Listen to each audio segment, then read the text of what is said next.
வேந்த TV நேயர்கள் அனைவருக்கும் இனிய காலை வணக்கம். இன்னைக்கு நம்மளுடைய சிம்ஸ் ஹாஸ்பிட்டல் வடபழனி வழங்கும் ஹலோ டாக்டர் நிகழ்ச்சிக்கு இஎன்டி ஸ்பெஷலிஸ்ட் டாக்டர் கிருஷ்ணகுமார் அவர்கள் வந்திருக்காங்க. அவங்க கிட்ட காது மூக்கு தொண்டை சம்பந்தமான உங்களுடைய சந்தேகங்களை கேட்டு தெரிஞ்சுக்கலாம். வணக்கம் டாக்டர். டாக்டர், இப்போ நம்ம நிகழ்ச்சியினுடைய முதல் கேள்வியா இயர் வேக்ஸ்ல பத்தின விஷயங்கள், பேசிக்கான விஷயங்களை பத்தி சொல்லுங்க. இந்த இயர் வேக்ஸ்ன்றது நார்மலாகவே எல்லாருக்கும் வர்றது. அது வந்து அந்த இயர் கெனாலில் இருக்க ஸ்கின், அந்த தோல், அதிலிருந்து வர்றது, சுரக்கிறது. இது வந்து ஒவ்வொருத்தருக்கு ஒவ்வொரு அளவு இருக்கும். சில பேருக்கு வந்து நிறைய சேர்ந்துட்டே இருக்கும், நிறைய வேர்க்கிற மாதிரி. சில பேருக்கு கம்மியாக இருக்கும். ஸோ அது தானாக வந்து நார்மலாக இயரில் ஒரு கன்வேயர் பெல்ட் மெக்கானிசம் மாதிரி இருக்குது. அதில் தானாக வெளியே வந்துகிட்டே இருக்கும். நம்ம வந்து பட்ஸ் போட வேண்டிய அவசியமோ இல்லை எதுவும் ரெகுலராக க்ளீனிங் பண்ண வேண்டிய அவசியமோ இல்லை.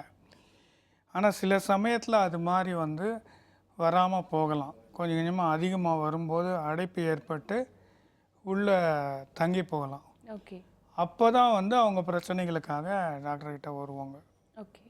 இப்போ டாக்டர், நீங்கள் சொன்னீங்க இல்லையா, இதே போல் சில பேருக்கு வந்துட்டு ரெண்டு காதுலேயுமே வந்துட்டு இந்த மாதிரி அடைப்பு அந்த மாதிரியான ஒரு பிரச்சனை இருக்காது. எப்பயுமே ஒரு காது மட்டும் கொஞ்சம் அடைச்ச மாதிரி இருக்குது, ரொம்ப வலி இருக்குது அப்படின்ற மாதிரி சொல்லுவாங்க. அது வந்து என்னென்ன காரணங்களால் அந்த மாதிரியான ஏற்படலாம்? காமன் வந்து இந்த இயர் வேக்ஸ். ஓகே. இரண்டாவது காரணம் வந்து ஃபங்கஸ். ஓகே. இந்த ஃபங்கஸ்ன்றது இந்த காளான் சொல்லக்கூடியது, ஈரப்பசைனால் வர்றது. அது வந்து அந்த காதில் ஈரப்பசை இருந்ததுன்னா இந்த ஃபங்கஸ் டெவலப் ஆகும். அதனால் இச்சிங், பெயின், டிஸ்சார்ஜ், இது மூணும் இருக்கும். ஸோ அதை க்ளீன் பண்ணிவிட்டு இந்த ஆன்டிஃபங்கல் ஆயின்மெண்ட்ஸ் அல்லது ட்ராப்ஸ் போட்டால் அது செட்டில் ஆகிடும்.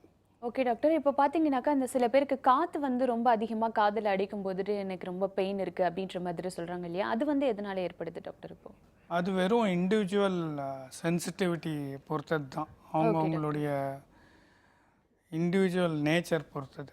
ஓகே. இதில் வந்து அந்த மாதிரி இருக்கிறவங்க வந்து ஜென்ரலாக காதில் அந்த கோல்டு இதுக்கு போகும்போது சில சமயத்தில் காட்டன் வச்சுக்குவாங்க, அல்லது இயர் மேலே மஃப்ளர் போட்டுக்குவாங்க, சம் ப்ரொடெக்ஷன் டு அவாய்ட் அந்த கோல்டு வாட்டர் கோயிங் இன். மற்றபடி இதுக்குன்னு மெடிசன் எதுவும் தேவை இருக்காது. Okay doctor. பட் வாட்டர் போய் அந்த ஃபங்கஸ் ஃபார்ம் ஆனால் தான் அப்போ வந்து அதுக்கு மருந்துகள், அதுக்கான ட்ரீட்மெண்ட்டை நம்ம எடுக்கணும். கண்டிப்பாக டாக்டர். இப்போ நம்ம நிகழ்ச்சிக்கு ஒரு முதல் நேயர் வந்திருக்காங்க, அவங்க யார் என்னன்னு பார்த்துக்கலாம். வணக்கம். Hello doctor. Good morning madam. நான் கோயம்புத்தூர்ல இருந்து சுப்பிரமணியன் பேசுறேன். சொல்லுங்க சுப்பிரமணியன், உங்களுடைய சந்தேகங்களை டாக்டர் கிட்ட கேளுங்க. Doctor good morning doctor. Good morning. Good morning, சொல்லுங்க சார். என் பேர் சுப்பிரமணியன் சார். நான் கோயம்புத்தூர்ல இருந்து பேசுறேன். சரிங்க. 53 ஆச்சுங்க சார். சொல்லுங்க. 15 இயர்ஸா வந்து எனக்கு இந்த அடிக்கடி மூக்கு அடைக்கிற ப்ராப்ளம் இருந்துகிட்டே இருக்கு சார். சரி. மூக்கு அடைச்சி சளியாகவே வராது, எப்போ பார்த்தாலும் மூக்கில் தண்ணியாக ஓடிக்கிட்டே இருக்கும். சரிங்க. மூச்சு வந்து இழுக்கிறது, மூச்சு விடுறதுல ரொம்ப சிரமமா இருக்கும். இதுக்கு நிரந்தரமான தீர்வு இருக்கலாம் சார்? அதான் இதுக்கு முன்னாடி நீங்கள் ஏதாவது டெஸ்ட் பண்ணீங்களா, அல்லது ஏதாவது ஸ்கேன் ஏதாவது எடுத்தீங்களா? இல்லை சார், ஒன்றும் பண்ணலை. கொஞ்ச நாள் ஒரு 10 வருஷத்துக்கு முன்னாடி அலர்ஜி, அந்த எங்க உங்களுக்கு பிடிக்கலையோ அந்த ஒவ்வொரு இடத்துல இருக்காதீங்க அப்படின்னாங்க. அதாங்க, இது 2-3 காரணங்கள் இருக்கு. ஒன்று வந்து வெறும் அலர்ஜி அப்படின்னா இந்த உள்ளே இருக்கிற நார்மலாக இருக்கிற சதை பகுதிகள் வந்து வீங்கி போயிடும், அப்போ அதனால் அடைப்பு வரும்.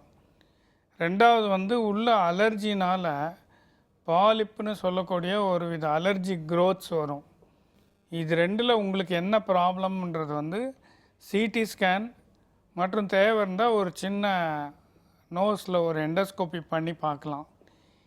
இதை பார்த்த பிறகு வந்து உங்களுக்கு என்ன சிகிச்சை முறை தேவை, அறுவை சிகிச்சை ஏதாவது தேவையா, இல்லது வெறும் மாத்திரைகள் போருமா, அல்லது ஸ்ப்ரே ஏதாவது தேவையா, இதெல்லாம் சொல்ல முடியும்.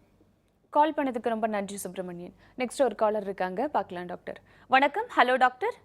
வணக்கம் மேடம். வணக்கம். சென்னையில இருந்து பேசுறேங்க. சரி, உங்களுடைய சந்தேகங்களை டாக்டர் கிட்ட கேளுங்க. சொல்லுங்கள் சார். ஹலோ. வணக்கம், சொல்லுங்கள். வணக்கம் சார். நான் மோகன் சென்னையிலேருந்து பேசுகிறேன் சார். சொல்லுங்கள். சார், எனக்கு தூங்கும் பொழுது கொரட்டை வர்ற பழக்கம் இருக்குது சார். சரிங்க. செகண்ட் வந்து தூங்கின ஒரு ஒரு ஒரு ஒன் ஹவருக்கு அப்புறம் பார்த்தீங்கன்னா என்ன அறியாமல் வாயால் மூச்சு விடுறேன். ஆமாங்க. அது அதான் விடும்பொழுது கொரட்டையே வந்து வாயால் மூச்சு விட. உடனே இருமல் வந்துடுது. எனக்கு தூக்கத்தை பிரேக் பண்ணி இருமல் வர ஆரம்பிக்குது. சரிங்க. அதுக்கப்புறம் கொஞ்சம் தண்ணி குடிச்சிட்டு படுத்தேன்னா நார்மல் ஆயிடுது. இது வீக்லி த்ரைஸ் இந்த மாதிரி 3 times 4 times வருது. அதாங்க, இது இது வந்து எதனால? கொரட்டைனாலே நம்ம வந்து வாயால் தான் மூச்சு விடுறோம். அதுதான் அந்த கொரட்டை சத்தமே. அப்போ வந்து அந்த மேல் எண்ணம்னு சொல்லக்கூடிய பேலட் வந்து வைப்ரேட் ஆகுது. அப்போ அதனால் வந்து நமக்கு இந்த அதிர்வுகள் வந்து அந்த சவுண்டு கொடுக்குது. இது வந்து மூக்கு அடைப்பினால் இருக்கலாம், அல்லது தாடை சம்பந்தப்பட்ட பிரச்சனையால் இருக்கலாம், அல்லது ஓவர் வெயிட்னால் இருக்கலாம். இதில் வந்து என்ன பிரச்சனைன்றதை பார்த்து அதை சரி செய்யணும். இதுக்கு முன்னாடி வந்து இது குரட்டைன்றது வந்து வெறும் ஒரு நியூசன்ஸ் வேல்யூ அப்படின்னு தான் முன்னெல்லாம் நினச்சிட்டு இருந்தாங்க. பட் இப்போ அப்படி இல்லை. இப்போ குரட்டைன்றதை பற்றி ரொம்ப டீட்டெயில்டாக ஸ்டடி பண்ணுறாங்க. அதனால் நிறைய பக்க விளைவுகள் இருக்குது. ஸோ அதுக்கு வந்து நீங்கள் தகுந்த மருத்துவரை அணுகி உங்களுக்கு ஸ்லீப் ஸ்டடி, ஸ்லீப் எண்டோஸ்கோப்பின்ற 2 டெஸ்ட் இருக்குது. அது பண்ணிக்கிட்டிங்கன்னா எந்த அளவுக்கு உங்களுக்கு பாதிப்பு இருக்குது, உங்களுக்கு என்ன சிகிச்சை முறை தேவைன்றதை வந்து சொல்ல முடியும். நன்றி மோகன். நெக்ஸ்ட் ஒரு காலர் இருக்காங்க, பார்த்துடலாம் டாக்டர். வணக்கம். Hello doctor. ஹலோ. வணக்கம்மா, எங்கேருந்து பேசுகிறீங்க? மேடம், நான் கோயம்புத்தூர்லேருந்து கோமதி பேசுகிறேன். சொல்லுங்க கோமதி, உங்களுடைய சந்தேகங்களை டாக்டர் கிட்ட கேளுங்க. Sir. Hello sir, good morning sir, sir. Good morning, சொல்லுங்கம்மா. சார், இந்த 1 வீக்காக வந்து எனக்கு அந்த ரைட் சைடில் மட்டும் தலை, கண்ணு, அந்த மூக்கு, அந்த ஒரு சைடு கழுத்து வரைக்கும் நல்லா பயங்கரமாக பெயின் இருக்குது சார். சரி. அந்த நம்ம நோஸ்லயோ இல்லை அந்த ஐஸ்ல லைட்டாக டச் பண்ணோன்னா தும்மல், அடுக்கு தும்மல் மாதிரி விடாமல் வருதுங்க. சரி. அது ஏதாவது நீர் சம்மந்த மாதிரி ஏதாவது இருக்குமா சார், இல்லை எப்படின்னு தெரியல. இல்லைங்க, நீர் சம்பந்தமாக இல்லை. நீங்கள் சொல்கிற ரெண்டுமே வந்து வேறு வேறு பிரச்சனைகள்.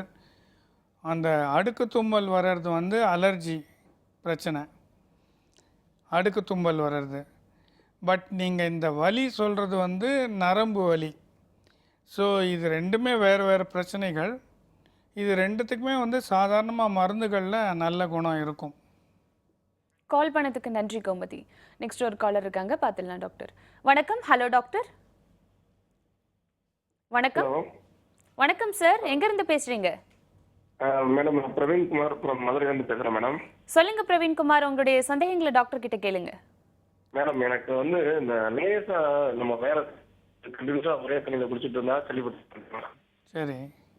ஏதாவது ஒரு ஊருக்கு வெளியூருக்கு போயிருந்தாலும், சப்போஸ் பக்கத்தில் எல்லாம் எங்கள் அக்கா வீட்டு தெரிஞ்சவங்க வீட்டுக்கு குளிச்சினாலும் கண்டினியூஸாக வந்து சளி பிடிச்சி உடனே அடிக்கடி ஜலதோஷம் வருதுன்றீங்களா? ஆமாம் சார், ஜலதோஷம் தொடர்ந்து இருக்கு சார். ஒரு தும்மல் வந்துச்சுன்னா தொடர்ந்து 10 கால் மணி நேரம் தொடர்ச்சியாக தும்மல் வருதுங்க சார். சரிங்க. தும்மல் வந்தால் அமுக்குள்ள வந்தால் மூக்கு சார் ஆகிட்டு. சரி சரி. இதுக்காக நீங்கள் இது வரைக்கும் ஏதாவது பரிசோதனை பண்ணிட்டீங்களா? இல்லை சார், பண்ணலாம். மறுபடியும் வந்து நம்ம வீட்டுக்கு வந்து குளிச்சுட்டா நார்மல் ஆகிடுங்க சார். என்னங்க? நம்ம பழைய வீட்டுக்கு என்னோட வீட்டுக்கு வந்து தொடர்ந்து வந்து குளிச்சுட்டா நார்மல் ஆகிடுங்க சார். அதான், அப்போ உங்களுக்கு இது வெறும் அலர்ஜி மாதிரி தான் தெரியுது. நீங்கள் அலர்ஜினா இதுக்கு வெறும் மாத்திரைகள், அலர்ஜிக்காக மாத்திரைகள் எடுத்து பார்த்தீங்கனாலே வந்து கண்டிப்பாக ரிலீஃப் இருக்கும். வெறும் அந்த மாதிரி உங்களுக்கு நார்மல் தண்ணியில் திருப்பி பாத் எடுத்திங்கன்னா நார்மல் ஆகிடுதுன்னா அது வெறும் அலர்ஜி அல்லது வேசமோட்டார் ரைனைட்டிஸ்ன்னு சொல்கிறது. இந்த தட்பவெப்ப வித்தியாசங்கள்னால வர்றது. இது வந்து உங்களுக்கு மாத்திரைகள்னாலையும் ஸ்ப்ரேனாலையும் அது ரிலீஃப் இருக்கும். நன்றி சார். நெக்ஸ்ட் ஒரு காலர் இருக்காங்க, பார்த்துடலாம் டாக்டர். வணக்கம். Hello doctor. வணக்கம் மேடம். நான் வந்து திருச்சியிலேருந்து பேசுகிறேன் மேடம். என்னோட மிஸ்ஸஸ்க்கு 57 இயர்ஸ் ஆகுது மேடம். சொல்லுங்கள். அதில் வந்து அவங்களுக்கு வந்து அந்த கொரட்டை பிரச்சனை பெரும், எனக்கு 2 பேருக்குமே டிஸ்டர்பன்ஸ் ஆகி மனக்கசப்பு ஏற்படுற மாதிரிலாம் ஆகுது. சரிங்க. அது வந்து இப்போ அது கொஞ்ச நாளாக இல்லை, ரொம்ப நாளாக இருக்கு மேடம். முதல்ல வந்து பார்த்தோம் தனித்தனியாக படுத்தோம்னா, அதுக்கப்புறம் வந்து இப்போ வேற ஒரு எனக்கு ஒரு பிரச்சனை என்னால் உள்ளார ஏசி ரூம் போடும்போது 2 இதுக்கு ஏசின்னு சொல்லிட்டு ஒரே ஏசியில் நாங்கள் வந்து படுத்துருக்கோம் சார். கொரட்டை ஜஸ்ட் சாத்தம் பயங்கரமாக விடுறாங்க. அது என்ன பண்ணுறது சார்? இல்லை, இதுக்காக நீங்கள் இது வரைக்கும் ஏதாவது மருத்துவரை பார்த்துருக்கீங்களா? மருத்துவர் கொரட்டை சம்மந்தமாக எதுவும் போய் பார்க்கல சார். சரிங்க. அது ரொம்ப முக்கியம். ஏன்னா முன்னெல்லாம் வந்து வெறும் கொரட்டை நீங்கள் சொல்கிறபடி ஒரு நியூசன்ஸ் டைப்புன்னு சொல்லி விட்டுடுவாங்க. பட் இப்போ வந்து அப்படி இல்லை அப்படின்னு நிறைய ஆராய்ச்சி பண்ணி கண்டுபிடிச்சிருக்காங்க. அதனால் நிறைய பக்க விளைவுகள் இருக்குது.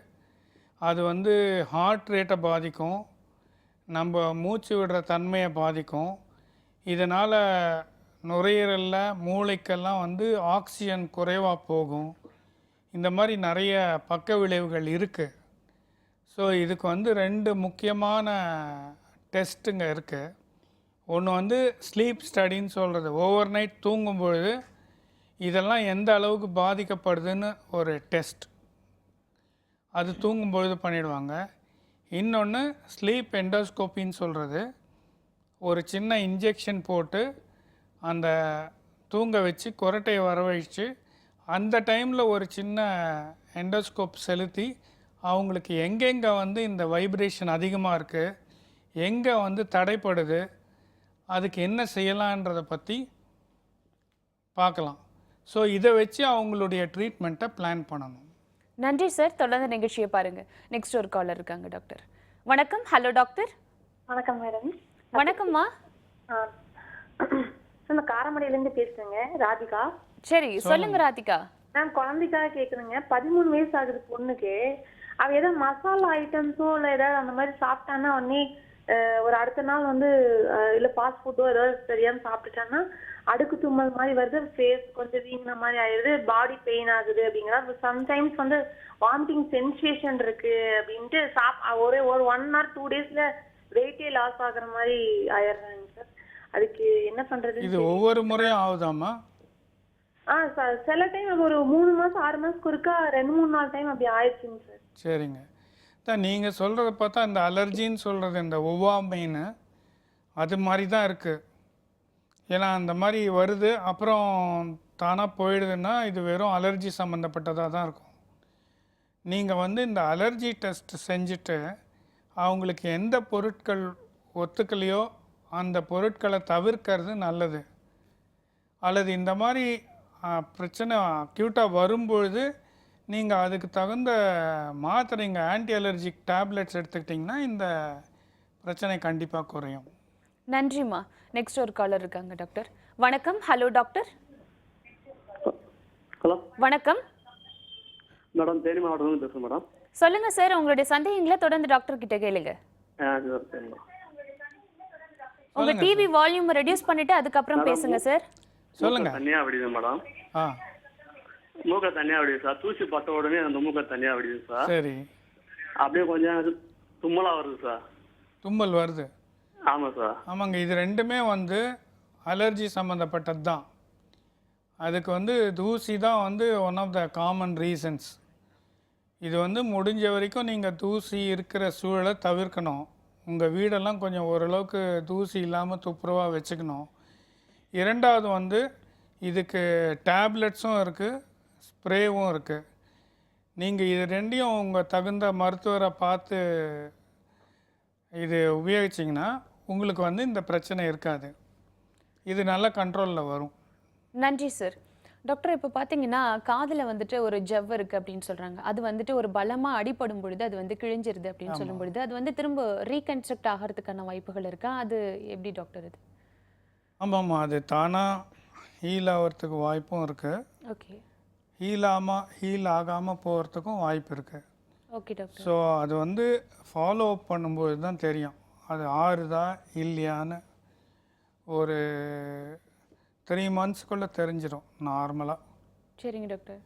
3-4 monthsல ஹீல் ஆகலை, அப்படியே ஓட்டை இருந்துகிட்டே இருந்ததுன்னா அப்போ ஆடியோ டெஸ்ட் எடுத்துகிட்டு எந்த அளவுக்கு அவங்களுக்கு இந்த காது கேட்குற திறன் பாதிக்கப்பட்டிருக்குன்றதை நம்ம பார்க்கணும். அதுக்கு பிறகு வந்து அதுக்கு அறுவை சிகிச்சை ஏதாவது செய்யணுமா, செஞ்சு அந்த ஓட்டையை மூடணுமா அப்படின்றத வந்து பார்க்கணும். அதில் என்னென்னா சில சமயத்தில் வந்து அவங்களுக்கு வேறு எந்த பிரச்சனையும் இல்லாமல் இருக்கலாம். சில சமயத்தில் அதனால் திரும்ப திரும்ப காதில் சீழ்வடிகிறது, அதுபோல் பிரச்சனைகள் வரலாம். ஸோ அதுபோல் பிரச்சனைகள் இருந்தால் கண்டிப்பாக அறுவை சிகிச்சை செஞ்சு அதை அடைச்சிக்கிறது நல்லது.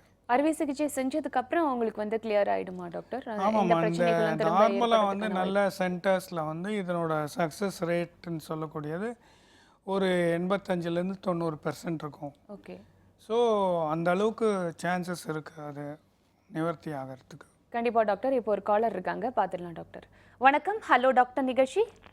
Good morning madam. குட் மார்னிங்மா. உங்களுடைய பெயர் எங்கேருந்து பேசுறீங்க?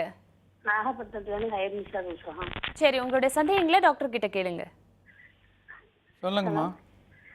சார், எங்கள் வீட்டுக்காரவங்களுக்கு காது கேட்கல. சரி. 15 வருஷம் ஆச்சு. ஆ ஆனா பின்னாடி நின்றா பின்னாடி எதுவும் சொன்னா கேட்க மாட்டேங்குது. இல்லைம்மா, என்ன வயசாகுது அவருக்கு? 48 வயசு ஆயிடுச்சு. 48 வயசு. ஆமா. சரி, இது வரைக்கும் நீங்கள் ஏதாவது காது மூக்கு தொண்டை மருத்துவர்கிட்ட காமிச்சிங்களா? ஏதாவது டெஸ்ட் பண்ணீங்களா? காமிச்சேன் சார்.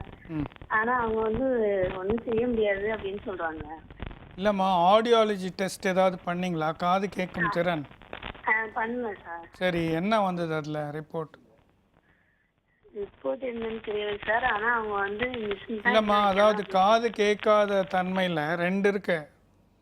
ஒன்று வந்து நடுக்காதை பிரச்சனைனால கேட்காம போகலாம், அல்லது உள்காது பிரச்சனைனால கேட்காம போகலாம். நடுக்காது பிரச்சனையாக இருந்தால் அதுக்கு வந்து அறுவை சிகிச்சை பண்ணி ஓரளவுக்கு குணப்படுத்த முடியும். ஆனால் உள்காது பிரச்சனையாக இருந்தாக்கா அதுக்கு வந்து எதுவும் செய்கிறது கஷ்டம். அப்போ ஹியரிங் எய்ட் போன்ற கருவிகள் தான் வச்சுக்கணும். ஸோ அந்த ஆடியாலஜி டெஸ்ட் பண்ணி அது என்ன பிரச்சனைன்றது தெரிஞ்சால் தான் வந்து அதுக்கு அடுத்த ஸ்டெப் போக முடியும். கால் பண்ணதுக்கு ரொம்ப நன்றிம்மா. நெக்ஸ்ட் ஒரு காலர் இருக்காங்க, பார்த்துடலாம் டாக்டர். வணக்கம், ஹலோ டாக்டர். ஹலோம்மா, என்ன குமரேசன்மா? சொல்லுங்க குமரேசன், உங்களுடைய சந்தேகங்களை கேளுங்க தொடர்ந்து. சார், எனக்கு தொண்டையில பார்த்தீங்கன்னா அடிக்கடிக்கு புண்ணாயிடுது சார். சரி. நான் வந்து ஏசியில் இருந்தால் மட்டும்தான் அந்த மாதிரி ஆகுது. ஆஃபீஸில் ஏசியில் இருக்கும்போது நார்மல் டைமில் நார்மல் ஆகிடுது சார். என்ன புண்ணாகுதுன்னா என்ன வலி வருதா அல்லது சின்ன வலி சின்ன? வருது சார். அப்படியே தொண்டையில் எரிச்சல் இருக்க மாதிரியே இருக்கு. சரி. சரி, உங்களுக்கு வந்து 2 காரணங்கள் இருக்கலாம். ஒன்று வந்து கிரானிக் ஃபெரிஞ்சைட்டிஸ்னு சொல்கிறது, கிரானிக் த்ரோட் இன்ஃபெக்ஷன். அது வந்து இந்த மாதிரி சில கூலிங் டெம்பரேச்சரில் போகும்போது கொஞ்சம் அந்த அதிகமாக தெரியலாம் உங்களுக்கு. அப்புறமா நார்மல் டெம்பரேச்சருக்கு வரும்போது நார்மல் ஆகிடலாம். இன்னொன்று வந்து அலர்ஜிக் ஃபெரிஞ்சைட்டிஸ்னு சொல்கிறது, அல்லது அசிடிட்டி காரணங்கள்னால வர பிரச்சனை இருக்குது. இதில் எது வேணா இருக்கலாம். நீங்கள் ஒரு முறை தகுந்த மருத்துவர்கிட்ட காமிச்சு த்ரோட் ஸ்வாப்னு அந்த டெஸ்ட்டும் எடுத்துக்கிட்டிங்கன்னா நல்லது. அதில் வந்து உங்களுக்கு என்ன இன்ஃபெக்ஷன் இருக்குதா இன்ஃபெக்ஷன், அதுக்கு என்ன மருந்துகள் தேவைன்ற ரிப்போர்ட் வரும். அதை வச்சு நீங்கள் தகுந்த சிகிச்சை செஞ்சுக்கலாம். நன்றி சார். தொடர்ந்து நிகழ்ச்சியை பாருங்க. நெக்ஸ்ட் ஒரு காலர் இருக்காங்க, பார்த்துடலாம் டாக்டர். வணக்கம், ஹலோ டாக்டர். ஹலோ. வணக்கம் சார், எங்கேருந்து பேசுறீங்க? மேடம், இங்கே கோயம்புத்தூர்லேருந்து விக்னேஷ் பேசுகிறேங்க மேடம். சொல்லுங்க விக்னேஷ், உங்களுடைய டவுட்டை கேளுங்க சார் கிட்ட. Sir, hello. சொல்லுங்கள் சார். சார், இப்போ எனக்கு பார்த்தீங்கன்னா தொண்டையில் வந்து சளி மாதிரி ஃபார்ம் ஆகிக்குதுங்க சார். சரி. அதனால பார்த்தீங்கன்னா என்னால் பேச முடியல சரியா, பேச டிஸ்டர்பாக இருக்குது. சரி. அதனால் சாப்பிடும்போது இந்த ப்ராப்ளம் இருக்குது. அடிக்கடி தொண்டையை வந்து நானே சரி பண்ணி பேசுகிற மாதிரி இருக்குது. அதாவது எப்படி கிளியர் பண்ண முடியும்? அடிக்கடி தொண்டையை கணச்சிக்கிட்டு பேசுகிற மாதிரி இருக்கா? ஆமாங்க சார், ஆமாங்க சார். சரி. எவ்வளோ நாளாக இருக்குது சார்? இது எனக்கு ஒரு 2 மந்த்தாக இருக்குங்க சார். சரிங்க. இது வந்து ஒரு ப்ராப்ளம் வந்து இந்த சைனஸ்லேருந்து வர சளி போன்ற திரவம் வந்து தொண்டையில் கலெக்ட் ஆகிட்டு அதனால் இருக்கலாம். இன்னொன்று வந்து குரல் வளை பகுதியிலேயே கொஞ்சம் அதிகமாக இந்த செக்ரிஷன் சுரக்கிறதுனால இந்த பிரச்சனை இருக்கலாம். நீங்கள் ஒரு ரொட்டீன் கம்ப்ளீட் இஎன்டி எக்ஸாமினேஷன் உங்கள் காது மூக்கு தொண்டை மருத்துவரை அணுகி பரிசோதிச்சுட்டு சில மருந்துகள் எடுத்திங்கன்னா இந்த பிரச்சனை குறைஞ்சிரும். இரண்டாவது வந்து நீங்கள் பழக்க தோஷமாக வந்து நீங்கள் அந்த கணைப்பு தன்மை பண்ணிக்கிட்டே இருக்கலாம். நீங்கள் அதையும் வந்து கண்டிப்பாக குறைச்சிக்கிறது நல்லது. நன்றி விக்னேஷ். நம்ம இன்னும் நிறைய விஷயங்களை பற்றி ஒரு சின்ன பிரேக்குக்கு அப்புறம் நம்ம தொடர்ந்து பேசலாம் டாக்டர். சிம்ஸ் ஹாஸ்பிட்டல் வடபழனி வழங்கும் ஹலோ டாக்டர் நிகழ்ச்சியில் ஒரு சிறிய விளம்பர இடைவேளை.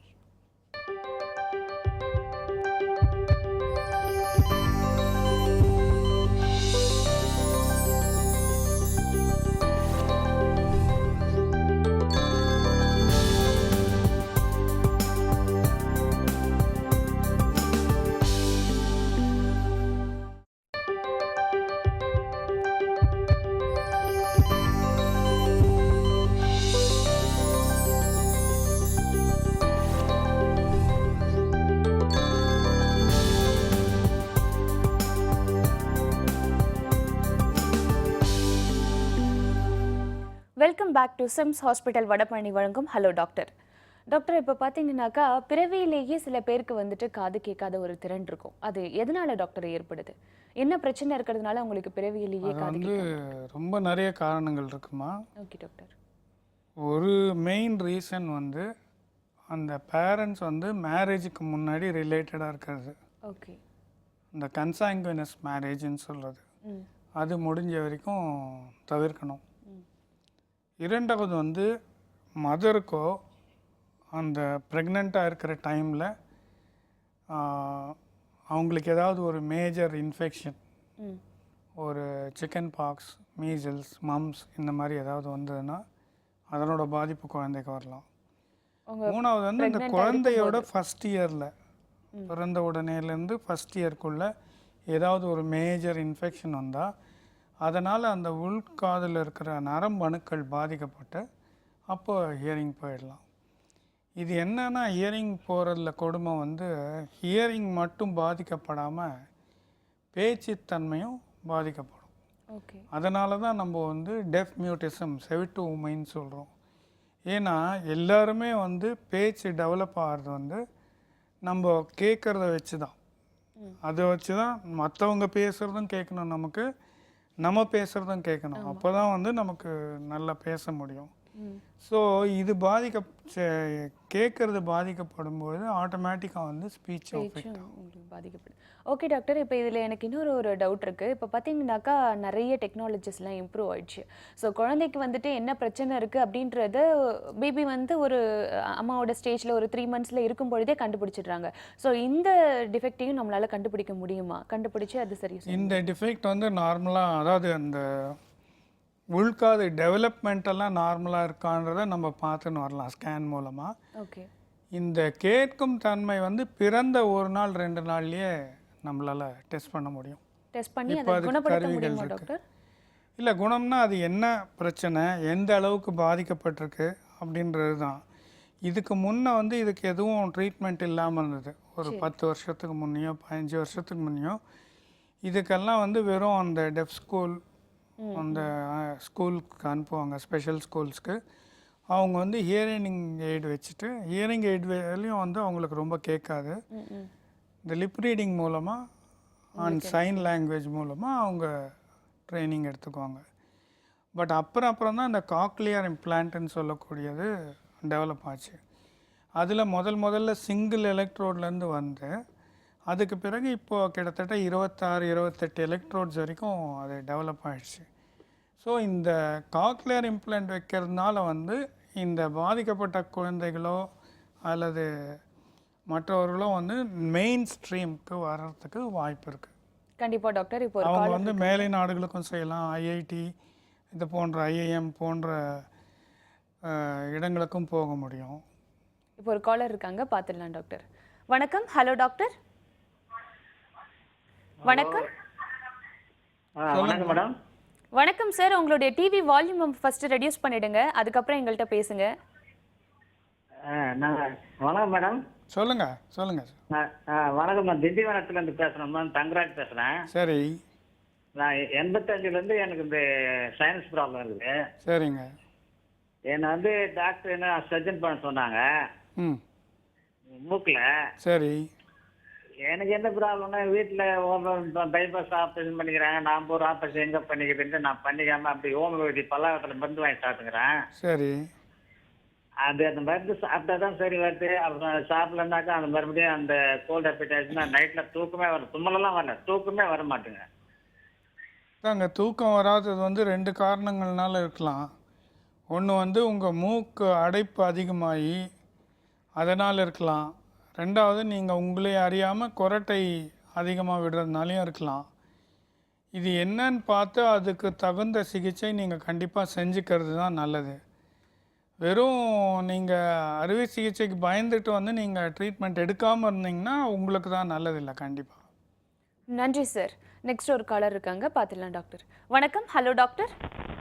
ஹலோ வணக்கம்மா. உங்களுடைய பெயர் எங்கேருந்து பேசுகிறீங்க? நாங்க அழகாபுத்தூர்ல இருந்து பேசுறோம். சரி, உங்களுடைய சந்தேகங்களை டாக்டர் கிட்ட கேளுங்க. ஹலோ சொல்லுங்கம்மா. டாக்டர், எனக்கு கொஞ்ச நாளா தைராய்டு ப்ராப்ளம் இருக்கு. தைராய்டு? ஆ சரி எனக்கு 19 வயசு தான் ஆகுதாண்ணா. சரிங்க. கொஞ்ச நாள் ஒரு 4 வருஷமாவே இருக்கு. அதுக்கப்புறம் வந்து மென்சன்ஸ் ரெகுலரா ஆகாததுனால கொஞ்ச நாள் கழிச்சு தான் நாங்க வந்து போய் ஸ்கேன் பண்ணி பார்த்தா நீர் கட்டி இருக்குன்னு சொன்னாங்க. சரி அதுக்கப்புறம் ஒழுங்கா பீரியட்ஸ் ஆக மாட்டேங்குது. ஏதாவது டாக்டர் கேட்டா ஒழுங்கா சொல்ல மாட்டேன்றாங்க. ஏதாவது வந்து டேப்லெட் மட்டும் எழுதி எழுதி கொடுக்குறாங்க. என்ன இது சைடு எஃபெக்ட்லாம் ஏதாவது வருமா? நிறைய மாத்திரை எழுதி கொடுக்குறாங்க. இல்லைம்மா, தைராய்டு வந்து இந்த கட்டி இருக்கிறது வந்து அந்த தைராய்டு கிளாண்டோட ஃபங்க்ஷனை வந்து அதனோட வேலை செய்கிற திறனை பாதிச்சிருக்கா இல்லையான்றது பார்க்கணும். அப்படி பாதிச்சிருந்தா அது வந்து ஹைப்போதைராய்டுன்னு சொல்லக்கூடியது. அதாவது அந்த தைராய்டு வந்து நார்மல் லெவலுக்கு குறைவாக வேலை செய்யும். ஸோ அந்த மாதிரி வேலை செய்யும்பொழுது தைராய்டு சப்ளிமெண்ட்டுன்னு சொல்லுவாங்க. ஒரே ஒரு மாத்திரை தான் அதுக்கு யூஸ்வலாக கொடுப்பாங்க. தைராக்சின், எல்ட்ராக்சின் அந்த மாதிரி வேறு மாத்திரைகள் இருக்குது. அது ஒன்று தான் கொடுப்பாங்க. இதுக்காக நிறைய மாத்திரைகள் தேவையில்லை. நீங்கள் வந்து அதுக்கு இந்த சிம்பிள் பிளட் டெஸ்ட்டும் அல்ட்ராசவுண்ட் ஸ்கேன் எடுத்தால் போகிறோம், அதில் தெரிஞ்சிடும். இதை வச்சுட்டு நீங்கள் தகுந்த எண்டோக்ரைன் ஸ்பெஷலிஸ்ட்டையோ அல்லது மெடிக்கல் ஸ்பெஷலிஸ்ட்டையோ பார்த்தீங்கன்னா அவங்க வந்து அட்வைஸ் பண்ணிடுவாங்க. நன்றிம்மா. நெக்ஸ்ட் ஒரு காலர் இருக்காங்க, பார்த்துடலாம் டாக்டர். வணக்கம். Hello doctor. Hello sir. வணக்கம் சார். Hello doctor. சொல்லுங்கள் சார். சார் எனக்கு ஒரு ஒரு ஒரு வருஷத்துக்கு முன்னாடி காதில் வந்து எறும்பு இருந்தது. அது பச்சை வச்சு குடஞ்சிருந்ததுன்னா இப்போ சில நேரம் வந்து நீர் வந்துக்கிட்டே இருக்குது. சரி, அது என்ன இது ப்ராப்ளம் சார்? அதான் பார்க்கணும். இல்லை, அதான் ஒன்று வந்து உங்களுக்கு காது ஜவ்வில் அந்த டைமில் ஓட்டை விழுந்திருக்கலாம். அது நீங்கள் தகுந்த மருத்துவரை அணுகி அந்த காது ஜவ்வில் ஓட்டை ஆயிருக்கா அப்படின்றது பார்க்கணும். ஓட்டை ஆயிருந்து தொடர்ந்து உங்களுக்கு அப்பப்போ நீர் மாதிரி வந்துட்டு இருந்தாக்கா நீங்கள் அதை கண்டிப்பாக சரி செஞ்சுக்கணும். சாதாரணமாக எறும்போ அல்லது பூச்சோ போயிருந்தால் அது கடித்து அந்த காது ஜவ்வு பாதிக்கப்பட்டிருந்தால் தான் இந்த பிரச்சனை வரும். இல்லைன்னா இந்த பிரச்சனை வரத்துக்கு வாய்ப்பு இல்லை. நன்றி சார். டாக்டர், இப்போ பார்த்தீங்கன்னா நம்ம பிறவியிலேயே காது கேட்காத திறன் பற்றி பார்த்தோம். இப்போ சில பேருக்கு வந்துட்டு நாளடைவில் காது கேட்காம போகுது இல்லையா? அதுக்கு என்ன டாக்டர் ரீசன்? இந்த நாளடைவில் காது கேட்காம போகிறதுல வந்து கொஞ்சம் வயதானவங்க தான் அதிகம் குரூப். ஓகே. மற்றது வந்து இந்த டைஃபாய்டோ அல்லது ஏதாவது சீரியஸ் இந்த வைரல் இல்னஸ்ன்னு சொல்கிறது, மம்ஸ், மீசில்ஸ், இதில் ரொம்ப சிவியர் டைப் வரும்பொழுது இந்த உள்காதில் இருக்கிற செல்ஸ் வந்து பாதிக்கப்படுது. ஓகே. நம்ம சவுண்டு அலைகள் வந்து நேராக காது ஜவ்வில் பட்டு அங்கேருந்து நடுக்காது உள்காதுக்கு போய் உள்காதில் வந்து அது எலக்ட்ரிக்கல் இம்பல்ஸாக மாற்றப்படுது. அது மாற்றப்பட்டு நரம்புகள் மூலமாக மூளைக்கு செலுத்துது. ஓகே. அப்போ தான் நம்மளால் வந்து அந்த சவுண்டை வந்து உணர முடியுது. ஸோ இதில் எங்கே டேமேஜ் ஆனாலும் இந்த கேட்குற தன்மை பாதிக்கப்படும். ஓகே டாக்டர், இப்போ இதை வந்து குணப்படுத்த முடியுமா? இதை நம்ம ஒரு உள்காது வந்து குணப்படுத்துறதுன்றது கிடையாதுமா. சரிங்க டாக்டர். 100% அல்லது 90% டேமேஜ் ஆச்சுன்னா, அதுவும் 2 காதுகள் டேமேஜ் ஆகிருந்தால் இந்த காக்லியர் இம்ப்ளான்ட் தான் அதுக்கு சொல்யூஷன். ஓகே. பட் ஒரு காது தான் பாதிக்கப்பட்டிருக்கு அல்லது ஒரு காதுலேயே கம்மியாக தான் பாதிக்கப்பட்டிருக்குன்னா அப்போது வந்து அவங்க ஹியரிங் எய்ட் வச்சுக்கலாம். அது வந்து அந்த சவுண்டை கொஞ்சம் அதிகப்படுத்தி கொடுக்கும், ஆம்ப்ளிஃபை பண்ணி கொடுக்கும். ஓகே டாக்டர், இப்போ ஒரு காலர் இருக்காங்க, பார்த்துடலாம் டாக்டர். வணக்கம். Hello doctor. ஹலோ, தூத்துக்குடியிலேருந்து சீதா பேசுகிறேங்க. சொல்லுங்க சீதா, உங்களுடைய சந்தேகங்களை டாக்டர் கிட்ட கேளுங்க. என் பையனுக்கு 8 வயசு ஆகுதுங்க. அவன் வந்து 36 கிலோ எடை இருக்கிறான். அவனுக்கு எனி டைம் மூக்கு அடைச்ச மாதிரியே இருக்கு. எந்த நேரம் இருந்த மாதிரியே அந்த மூக்கு தொண்டைக்கும் கிருன்னு சத்தம் கேட்டுட்டே இருக்கு டாக்டர். என்னம்மா, என்ன சத்தம் கேட்குது? இந்த மூக்குக்கும் தொண்டைக்கும் உள்ள வந்து சளி இருக்கிற மாதிரி கிருன்னு வருது. சப்போஸ் சீண்டி பார்த்தோம்னா சளி வரவே மாட்டேங்குது. தூங்கும் போது கொரட்டை சவுண்டு அந்த மாதிரி எல்லாம் வருது. அதான் 8 வயசு இல்லைங்களா? ஆமா, 8 வயசு அல்லது அது கீழேனா ரொம்ப காமன் காரணங்கள் வந்து அந்த மூக்கு பின்னாடி அடினாய்டுன்னு ஒரு சதை இருக்குது, டான்சில் மாதிரி. அந்த சதை ரொம்ப பெருசாக இருந்தால் அந்த மூக்கு பின்னாடி இருக்கிற துவாரத்தையும் அந்த இடத்தையும் அடைச்சிக்கும். அதுவும் முக்கியமாக வந்து படுக்கும்பொழுது ரொம்ப அடைச்சிக்கும். ஸோ இதனால் வந்து குழந்தைகள் அந்த 10 வயதுக்கு கீழே இருக்கவங்க ரொம்ப பாதிக்கப்படுவாங்க. இது ஒன்று. அல்லது அலர்ஜினால் மூக்கு உள்ளே இருக்கிற சதைகள் வந்து வீங்கி போயிருக்கலாம். மூணாவது வந்து அலர்ஜினால் மூக்கு உள்ள பாலிப்புன்னு ஒரு அலர்ஜிக் க்ரோத் வந்திருக்கலாம். இந்த 3 காரணங்களில் எதுவாக இருந்தாலும் நீங்கள் சொல்கிற கம்ப்ளைண்ட் இருக்கும். நீங்கள் தகுந்த மருத்துவரை பார்த்து சிடி ஸ்கேன் எடுத்தீங்கன்னா இது தெரிஞ்சிடும். நன்றிம்மா. நெக்ஸ்ட் ஒரு காலர் இருக்காங்க, பார்த்துலாம் டாக்டர். வணக்கம். Hello doctor. வணக்கம். ஹலோ.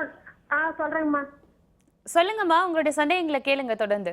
எங்க வீட்டுக்காரருக்கு வந்து இருமல் குத்தி குத்தி 3-4 மாசமா வந்துட்டு இருக்குங்கம்மா.